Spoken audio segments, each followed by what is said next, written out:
आज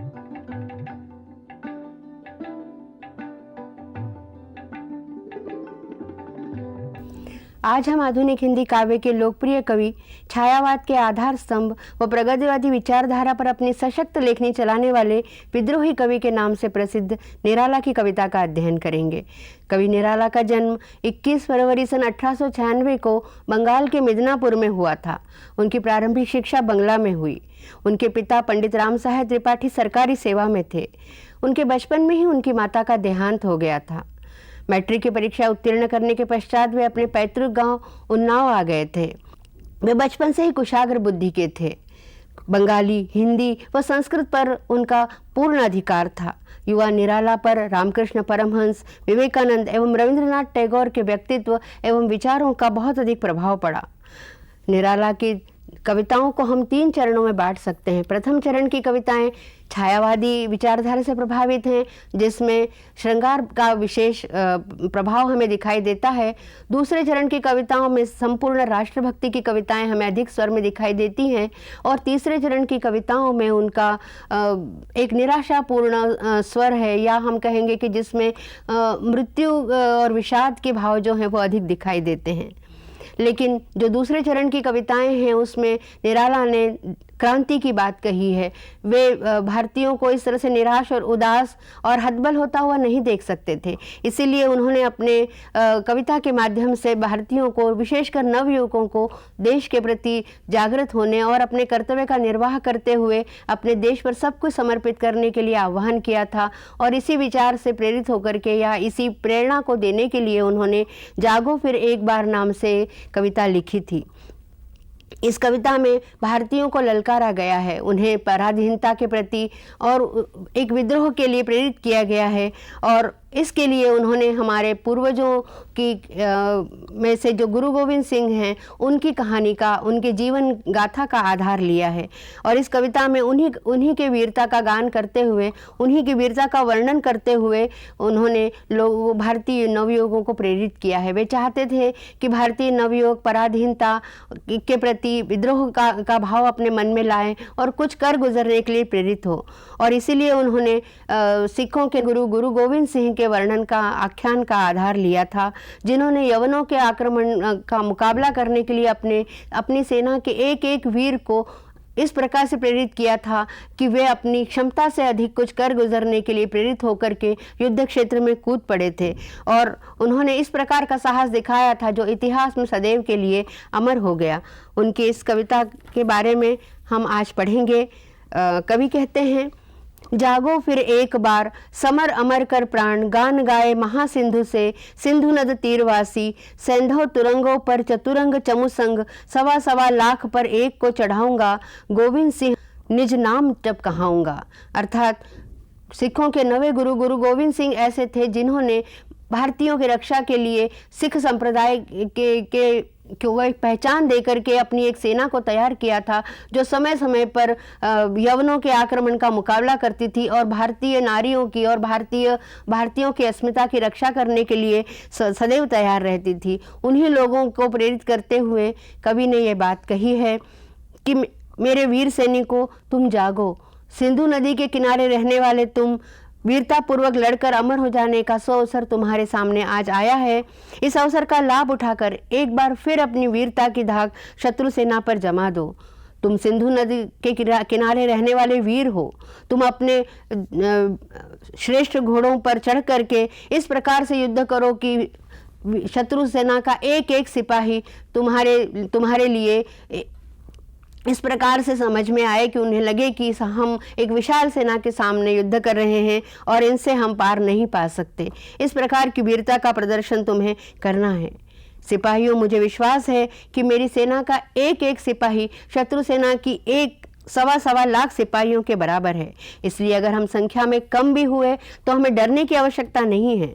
वीरता में हम किसी से भी कम नहीं हैं। हम ऐसे देश के निवासी हैं जो अपनी मातृभूमि की रक्षा के लिए अपने प्राण भी बलिदान करने में हिचकिचाते नहीं हैं। आज फिर हमें अपनी वीरता दिखाने का सुअवसर हाथ आया है। इस अवसर का लाभ उठाते हुए हमें अपना नाम इस समर में अमर कर देना है और इस प्रकार से इस समर में अपना नाम अमर करने के लिए एक बार फिर तुम तैयार हो जाओ। शत्रु की सेना को भारतीयों की वीरता से एक बार फिर परिचित कराने का सुअवसर तुम्हारे सामने आया है, इसलिए मेरे वीर सैनिकों उठो और अपनी वीरता का परिचय इन यवनों को करा दो। वे आगे कहते हैं, किसने सुनाया यह वीर जन मोहन अति दुर्जय संग्राम राग, फाग का खेला रण 12 महीनों में, शेरों की मांद में आया है आज स्यार, जागो फिर एक बार। वे कहते हैं कि वर्षों पहले इस संग्राम रूपी राग को किसने सुनाया था। उस गुरु गोविंद सिंह को याद करने का समय एक बार फिर आ गया है। उसने अपने सैनिकों को वह राग सुनाया था जो वीरों को अति प्रिय है और जिस राग को सुन करके सैनिक अपनी प्राण भी न्यौछावर करने के लिए तैयार हो जाते हैं। और ऐसा राग भारतीयों ने यहाँ 12 महीनों तक खेला है, अर्थात हर समय एक युद्ध का राग खेलते हुए हमारे वीर सैनिक यवनों का मुकाबला करते रहे थे और गुरु गोविंद सिंह के नेतृत्व में उन्होंने वो कर दिखाया जिसकी कल्पना शायद यवनों ने कभी पहले नहीं की थी। उन्होंने कहा था कि हम भारतीय शेर हैं, हम सिंह हैं और हमारे मांद में आज फिर से सियार हैं, गीदड़ हैं, वो घुस आए हैं। याद रखो, गीदड़ हमेशा झुंड में रहते हैं और शेर हमेशा अकेला रहता है, लेकिन गीदड़ों की सेना से शेर घबराता नहीं है, बल्कि उनका वीरतापूर्वक मुकाबला करता है या उनसे डर करके ही गीदड़ यहाँ वहाँ छुपते रहते हैं।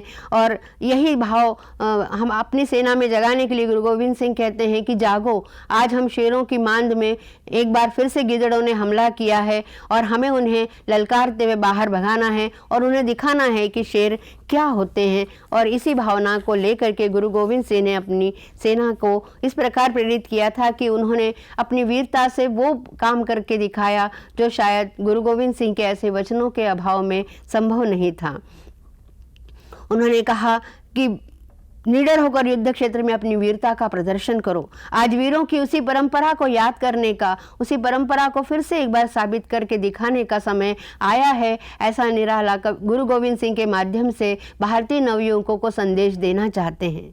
सत श्री अकाल भाल अनल धक धक कर जला, भस्म हो गया था काल, तीनों गुण तापत्रय अभय हो गए थे तुम, मृत्युंजय व्योमकेश के समान अमृत संतान, तीव्र भेद कर सप्तावरण मरण लोक शोकहारी, पहुंचे थे वहां जहां आसान है सहस्त्रार, जागो फिर एक बार। कवि कहते हैं कि गुरु गोविंद सिंह ने सत श्री अकाल का नारा इस प्रकार इस वीरतापूर्ण इस जोश से लगाया कि सभी वीरों का जो मस्तक है उस वीरता के जोश से धक धक कर जलने लगा। और इस प्रकार से इस वीरता के साथ उन्होंने युद्ध किया कि एक बार की तो स्वयं मृत्यु को भी उनको देख करके डर लगने लगा, वो भी उनकी वीरता को देख करके भयभीत हो गया।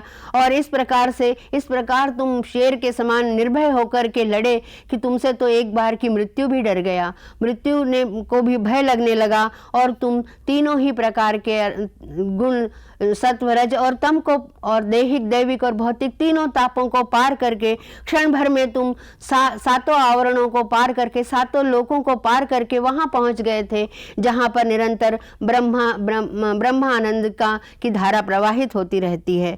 हमारे भारतीय परंपरा में ये माना गया है कि 7 प्रकार के लोक हैं, भू भव स्वः मह जनः तपः सत्य और अंत में ब्रह्मलोक। और जो वीर सैनिक होते हैं, जो वीर मरण प्राप्त करते हैं, वे लोग उस समय उनके मन में किसी भी प्रकार का मोह माया या स्वार्थ या लोभ मोह नहीं होने से वे एक ही क्षण में 7 लोकों को पार करके उस लोक में पहुंच जाते हैं जहां पहुंचने की कामना भारतीयों में हमेशा से ही रही है। भारतीय मोक्ष जो प्राप्त करना चाहते हैं, कहते हैं वीर मरण उसके लिए सबसे अच्छा मरण है, क्योंकि उस वक्त युद्ध क्षेत्र में लड़ते हुए सैनिक के सामने के मन में किसी प्रकार के विचार, किसी प्रकार की भावनाएं नहीं होती हैं। वह निर्विकल्प होकर के लड़ते हैं और निर्विकल्प होकर के ही अचानक जिस तरह से मृत्यु को प्राप्त करते हैं, उस समय वे सभी प्रकार की मनुष्य की सीमाओं से ऊपर उठ जाते हैं। न तो तीनों जो गुण हैं हमारे सत्व रज तम, ये मनुष्यों के गुण हैं, लेकिन एक सैनिक के मन में जब युद्ध करता है तब ये सारे गुण कहीं पार हो जाते हैं और वो क्षण भर में ही उस मृत्यु को प्राप्त कर लेता है, उस मोक्ष को प्राप्त कर लेता है, जिसके लिए बड़े बड़े ऋषि और मुनि तपस्या करते रहते हैं। वर्षों तपस्या करने के बाद भी, वर्षों योग करने के बाद भी जिस मोक्ष रूपी मृत्यु को पाया नहीं जा सकता है, उसको एक क्षण भर में ही युद्ध भूमि में लड़ने वाला वीर प्राप्त कर सकता है। और यही बात उन्होंने अपने गुरु गोविंद सिंह ने अपने सैनिकों को समझाई थी कि यही वो समय है जब हमें सभी प्रकार के लोगों को पार करते हुए क्षण भर में हमें वहां पहुंचना है जहां ब्रह्मानंद जो है उसमें हम निरंतर स्नान कर सकते हैं, जहाँ निरंतर सहस्त्रार से आनंद प्रवाहित होता रहता है। और इस प्रकार की मृत्यु को प्राप्त करना ही एक वीर पुरुष का लक्ष्य होना चाहिए। और इसी जो कह सकते हैं गुरु गोविंद सिंह की इसी अतुलनीय वीरता का, इसी अतुलनीय प्रेरणा का स्मरण शायद कवि अपने कविता के माध्यम से कराना चाहते हैं। वो कहते हैं कि वीर मृत्यु इतनी पवित्र मृत्यु होती है कि उसके लिए सैनिक कुछ भी करने के लिए तैयार हो सकते हैं। और इस प्रकार से भारतीयों को इस कविता के माध्यम से, गुरु गोविंद सिंह की वीरता के माध्यम से कवि भारतीय नवयुवकों को प्रेरित करना चाहते हैं कि पराधीनता की बेड़ियों को तोड़ने के लिए एकमात्र जो आसरा है वह है कि हम रक्त क्रांति के लिए प्रेरित हों। हम दुश्मनों को दिखा दें कि किस तरह से अगर भारतीय वीर अपने स्वरूप को पहचान ले तो क्या करके दिखा सकते हैं। इसी बात का वर्णन कवि ने इस कविता में गुरु गोविंद सिंह के माध्यम से किया है। आगे वे कहते हैं, सिंह की गोद से छीनता रे शिशु कौन, मौन भी क्या रहती वह रहते प्राण, रहे अनजान एक मेष माता ही रहती है निर्निमेष, दुर्बल वह छिनती संतान जब जन्म पर अपने अभिशप्त तप्त आंसू बहाती है। किंतु क्या योग्य जन जीता है, पश्चिम की उक्ति नहीं गीता है, गीता है, स्मरण करो बार बार जागो फिर एक बार। गुरु गोविंद सिंह एक बार, या गुरु गोविंद सिंह के माध्यम से निराला एक बार फिर भारतीयों को याद दिलाते हुए कहते हैं कि याद करो तुम सिंह हो, तुम सिंहों की संतानें हो। और क्या सिंहनी की गोद से कभी उसके शिशु को लेकर के कोई भाग सका है, कोई छीन सका है? उसके पास आने का साहस कोई नहीं कर सकता। और अगर आ भी जाए तो सिंहनी अपनी वीरता से उसे या तो मार देती है या स्वयं अपने पुत्र की रक्षा के लिए खुद मर मिटती है, लेकिन किसी भी स्थिति में वह अपने शिशु को छीनने नहीं देती है। तो इस प्रकार से भारतीयों को भी अपनी मातृभूमि को जो छीन रहे हैं दुश्मन, उनसे बचाना चाहिए, डरना नहीं चाहिए। अपने आप में एक सिंह होने का, एक शेर होने का, वीरता का भाव जगाना चाहिए। वे कहते हैं कि एक मेष माता ही, एक बकरे की माता ही बेचारी असहाय होती है, निर्बल होती है, अनजान होती है कि उसके बेटे के साथ में क्या होने वाला है, और वह अपनी आंखों के सामने अपने बेटे को बलि होता हुआ देखती रहती है, सिर्फ आंसू बहाती है और कुछ कर नहीं सकती। क्या हम ऐसे हैं? क्या हम इस प्रकार से निर्बल बकरे की माँ के समान हैं जिससे उसकी मातृभूमि छीनी जा रही है, मातृभूमि पर अत्याचार हो रहे हैं और वो चुपचाप देखती रहे? नहीं नहीं, हम सिंह हैं और सिंह के शावक होने के नाते या हम सिंह होने के नाते ये हमारा कर्तव्य है कि हम उनको दिखा दें कि हम योग्य हैं, हम अपनी मातृभूमि की रक्षा कर सकते हैं। और ये कहीं पश्चिम से उधार आई हुई विचारधारा नहीं है। यह तो हमारी गीता में श्री कृष्ण ने कहा था कि मृत्यु से डर करके जीना व्यर्थ है। बात तो यही है, वीरता की बात तो यही है कि हम अपने कर्तव्य पथ पर चलें और उस लक्ष्य को प्राप्त करें जिसके लिए हमारा जन्म हुआ है। और अगर हम उसको प्राप्त करने में मर भी जाते हैं, अगर मृत्यु भी प्राप्त हो जाती है, तो ये तो हमारे लिए गौरव की बात है। आज हमें उसी गीता के कर्म संदेश का, कर्मयोगी के संदेश को फिर से एक बार जानना है, उसे बार बार स्मरण करना है और अपने जीवन में उस संदेश को लाना है, अपने आप को एक कर्मयोगी के रूप में ढालना है। कभी इन वीरतापूर्ण शब्दों में या एक प्रकार से ललकारते हुए ये याद दिलाना चाहते हैं कि हम सिंह हैं और हमें गिदड़ों जैसा व्यवहार शोभा नहीं देता। हमें आने वाले जो हम पर हमलावर हैं उनसे डर करके बैठना नहीं है, अपनी गुफाओं में छुप नहीं जाना है, बल्कि हमें उनका मुकाबला करना है जिस प्रकार से गुरु गोविंद सिंह ने अपनी सेना के साथ मुकाबला किया था। और शायद गुरु गोविंद सिंह के समय से ही ये जो सरदारों वाली बात है कि 12 बज गए हैं, सरदार जाग गए हैं, ये शायद तभी की बात है, क्योंकि उस समय ऐसा होता था कि दिन के समय तो जो यवनों की सेना है उससे मुकाबला करने के लिए हम गुरु गोविंद सिंह के पास पर्याप्त मात्रा में सेना नहीं थी, लेकिन उनकी रणनीति ये थी कि वे रात के समय में उन्हें जहाँ भी जो भी अपने लिए किसी प्रकार का संकट देखता था, गुरु गोविंद सिंह को वो अपनी ये जो समस्या है या अपनी तकलीफ है या अपने ऊपर होने वाले हमले के बारे में बताता था, और गुरु गोविंद सिंह की सेना रात के 12 बजे जा करके अचानक हमला करके उन लोगों से, अपने सैनिकों को, अपनी स्त्रियों को बचा करके लाते थे। और शायद तभी से 12 बजे का ये जो सरदारों के लिए जो बात शुरू हुई है ये तभी से है, लेकिन इसमें हंसने वाली बात नहीं है, ये तो उस वीरता की है, उस वीर व्यक्ति की याद है जिसने अपनी थोड़ी सी सेना के साथ भी यवनों की सेना को इस तरह से भयभीत करके रख दिया था कि गुरु गोविंद सिंह का नाम लेते ही यवनों की सेना में भगदड़ मच जाया करती थी।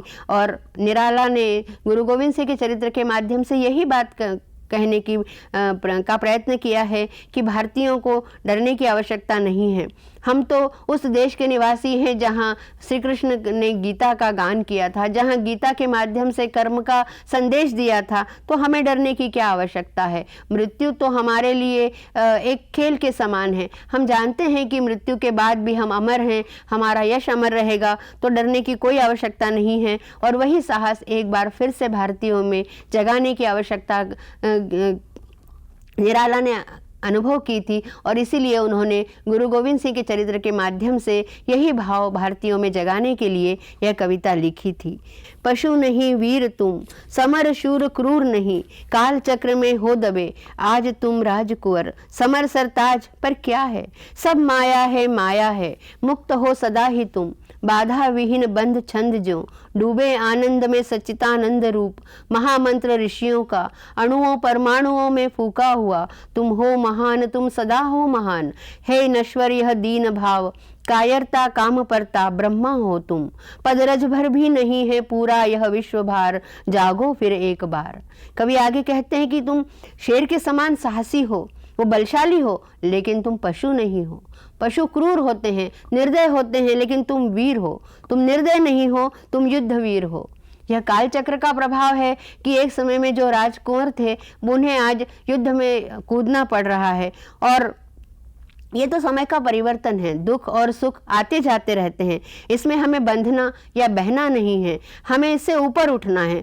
हम तो हमारे भारतीय वेदों में तो यही कहा गया है कि मनुष्य सतचित और ब्रह्मानंद स्वरूप है, और इस प्रकार माया मोह के बंधनों में बंधना हमारे लिए किसी भी तरह से उचित नहीं है। भारत के अणुओं परमाणुओं में सदियों से वैदिक ऋषियों का गाया हुआ यही गान गूंज रहा है कि तुम महान हो, तुम महान हो, तुम ऐसे परम आत्मा की संतानें हो जो इस संसार में सर्वश्रेष्ठ है। और ऐसे लोगों को अपनी कायरता या कामपरता की इच्छा के अधीन होकर के कर्तव्य के पथ से अपना मुख मोड़ लेना शोभा नहीं देता। अरे तुम तो स्वयं ही ब्रह्म स्वरूप हो, तुम संपूर्ण विश्व भी तुम्हारे लिए क्या है, तुम्हारे लिए संपूर्ण विश्व भी पैरों की धूल के समान है।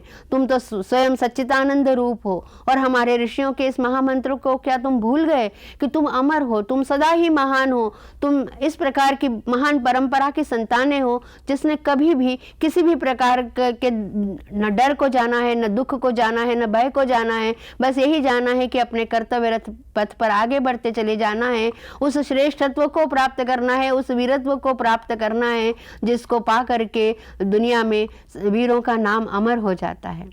बस मैं तुम्हें इस कविता के माध्यम से, गुरु गोविंद सिंह की कवि कहानी के माध्यम से यही बात बताना चाहता हूँ कि तुम्हें वीर होना है। पशु होना और वीर होना दोनों अलग अलग चीज़ें होती हैं, पर वीर वो होता है जो अपने ऊपर आए हुए किसी भी प्रकार के शत्रुओं के अत्याचार को सहन नहीं करता, उसको इस प्रकार से उत्तर देता है कि उसके कारण न सिर्फ उसका बल्कि उसके देश का नाम भी विश्व में अमर हो जाता है। और हमें भी इसी भावना को अपने नवयुवकों में लाना है। हतबलता, निराश होकर के बैठना भारतीयों का धर्म नहीं है, भारतीयों का स्वभाव नहीं होना चाहिए, बल्कि उन्हें अपने देश की आज़ादी के लिए, अपने देश की उन्नति विकास के लिए इस प्रकार आगे बढ़ कर के काम करना है कि उसके लिए अगर अपनी जान भी देनी पड़े तो उससे पीछे नहीं हटना है। क्योंकि एक महान देश की संतान होने के नाते हमें इस तरह से कायरता या अपनी इच्छाओं के अधीन होकर के एक शूद्र जीवन जीना, एक तुच्छ जीवन जीना शोभा नहीं देता है। अगर हम इस प्रकार के महान वीरों की संतानें हैं, इस प्रकार के महान लोगों के अगर हम वंशज हैं, तो क्या हमें इस प्रकार से असहाय होकर के या डर करके या अपनी क्षुद्र इच्छाओं को पूरा करने के लिए अपने महान लक्ष्य को छोड़ देना उचित होगा? निराला इसी अपनी कविता के माध्यम से इसी वीरता के भाव को जगाने का बार बार प्रयत्न करते हैं। वे अपनी कविताओं के माध्यम से भारतीय लोगों में, भारतीयों में देशभक्ति की भावना को जगाने का प्रयत्न करते हैं। चाहे वह समय यवनों के समय का हो या अंग्रेज़ों का हो, बात तो एक ही है। वीरों के लिए तो अपने देश को बचाना, अपने मातृभूमि की रक्षा करना ही सबसे परम कर्तव्य है। और इस कर्तव्य पथ पर चलते हुए अगर प्राण भी न्यौछावर करने पड़े तो इससे ज़्यादा आनंद की, इससे ज़्यादा सुख की बात और कोई दूसरी नहीं हो सकती है। यही निराला इस कविता के माध्यम से बताना चाहते हैं। और इसीलिए उन्होंने अलग अलग उदाहरण लिए हैं। कभी उन्होंने ये कहा है कि तुम शेर हो, और कभी उन्होंने ये कहा है कि क्या तुम उस बकरे के समान हो जो असहाय है, निर्बल है, अपनी जान दे देता है लेकिन कुछ कर नहीं पाता।